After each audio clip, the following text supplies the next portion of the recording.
There are only two ways, in my view, of judging a government's popularity. One is free elections, which, as we've just been discussing this morning, we do not have, and the other is opinion polls. And you're right, there are some reputable organizations in Russia that still engage in polling, including the Levada Center that I just mentioned. But it's not a question of the reliability of the organizations.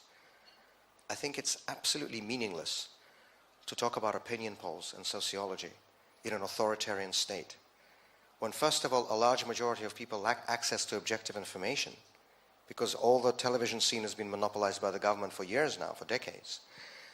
But secondly, and much more importantly, when people weigh and measure what they respond with potential consequences. I mean, imagine you sit in your house, in your kitchen somewhere in Russia, and you know what's happening in the country. You know, people are in prison, killed for their political views. You know, people are sacked from jobs and expelled from universities if they go and attend an opposition rally.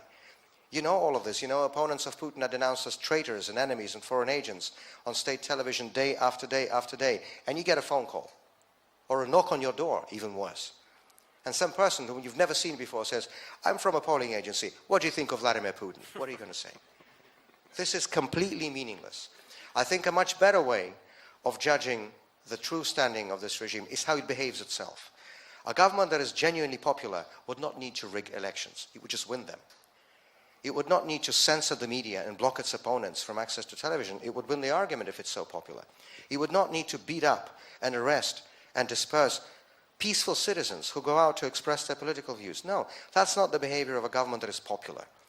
That's the behavior of a regime that is feeling weak and insecure.